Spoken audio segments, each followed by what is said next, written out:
6h17, Europe 1 vous répond avec Thomas Soto. Certains y verront un symbole fort en ce 9 mai, journée de l'Europe.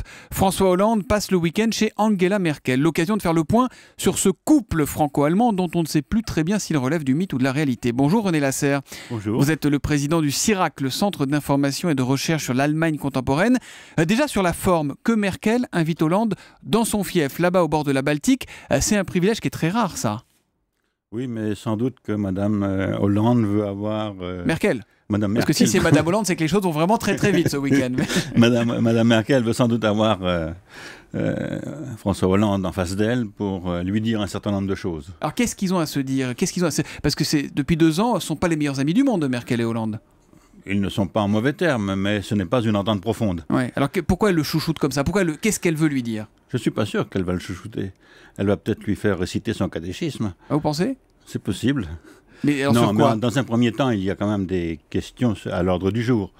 Il y a bien sûr les élections européennes qui ne sont pas forcément un passage facile. Autant en Allemagne qu'en France? Elles inquiètent autant en Allemagne qu'en France? La Elles peur des extrêmes? Elles inquiètent moins en Allemagne qu'en France, mais en Allemagne, on s'inquiète de ce qui se peut se passer ailleurs qu'en Allemagne, et notamment de la montée de l'euroscepticisme et de l'anti-européanisme. Et c'est pour cela que je pense que Madame Merkel et François Hollande veulent accorder leur discours. Donc ça, c'est le premier sujet. Il y aura l'Ukraine aussi, Il y j'imagine? aura bien sûr l'Ukraine, ouais, sur lequel on va faire le point des positions sur les évolutions nouvelles et sur l'attitude à adopter vis-à-vis de Poutine. Et là-dessus, il y a une communauté de vues ou il y a des divergences entre la France et l'Allemagne? Il y a une assez large communauté de vues, avec néanmoins peut-être une attention plus marquée du côté allemand de ménager Poutine, moins pour des intérêts spécifiques allemands que pour la stabilité de la Russie. Et sur le fond, Hollande et Merkel ont une vision commune de l'Europe ou pas? Là, je pense que c'est là que les différences commencent et que le dialogue est en effet un dialogue assez conflictuel. C'est quoi les grosses différences? C'est les déficits, évidemment? C'est l'Allemagne est rigoureuse et nous, on est un peu plus laxiste. Non, c'est pas seulement ça. C'est une vision différente de l'Europe. Pour l'Allemagne, l'Europe, c'est un cadre normal d'action dans lequel le travail gouvernemental s'implique pleinement. Et pour nous, c'est quoi? C'est un cadre contraint? C'est un cadre contraint. Ouais. C'est un cadre dont on veut ménager les contraintes pour la politique nationale, dont on veut, si possible, s'affranchir, avec lequel on souhaite prendre des libertés. Et justement, c'est totalement à l'opposé de la philosophie de Mme Merkel. Ça, c'est un vrai sujet de discorde. Dès lors qu'on est dans une communauté, on en assume pleinement les responsabilités.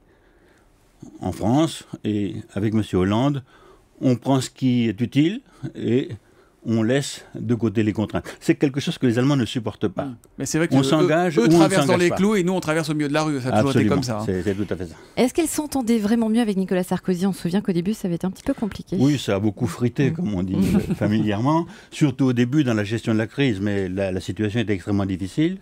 Mais très vite, les deux personnages se sont entendus parce que Merkel appréciait dans Sarkozy à la fois son volontarisme, mais en même temps sa capacité d'action, son engagement, sa volonté de tenir ses engagements.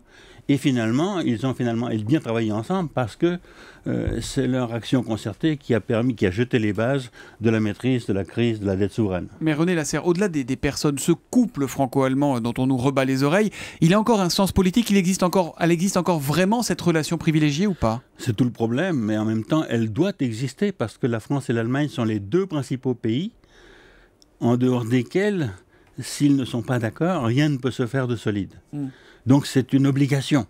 Oui, sauf qu'on était moteur jusqu'à peu. Il y a quelques jours encore, Nicolas Barré nous disait la France, elle est mauvaise élève. On n'est plus en tête de l'Union européenne aujourd'hui. Oui, on n'est plus en tête, on ne l'a jamais totalement été. Ouais.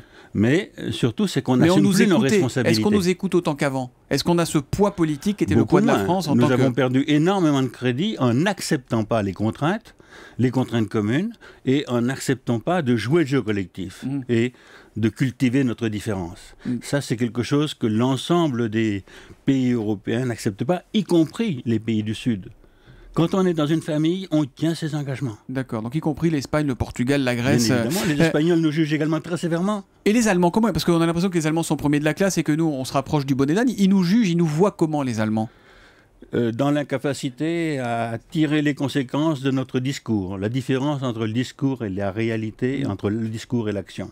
Ils ne croient plus à nos fables, quoi, finalement. Oui, d'une certaine manière.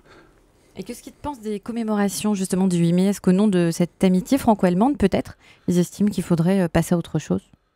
Non, je ne pense pas. Les Allemands aiment et sont attachés à commémorer des symboles qui signifient pour eux aussi la libération d'un temps passé.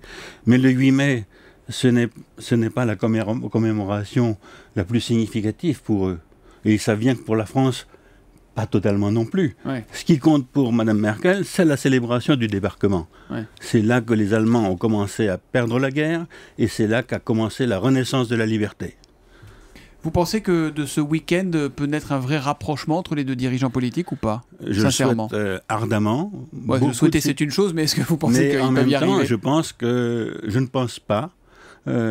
Il faudra travailler beaucoup et s'astreindre justement à mettre en œuvre les convergences nécessaires. Et là-dessus, nous avons un programme de travail très chargé en France. Nous avons perdu beaucoup de temps. Merci beaucoup René Lasserre d'être venu en direct ce matin sur Europe 1. Je rappelle que vous êtes le président du CIRAC, c'est le Centre d'information et de recherche sur l'Allemagne contemporaine. Merci et bonne journée à vous.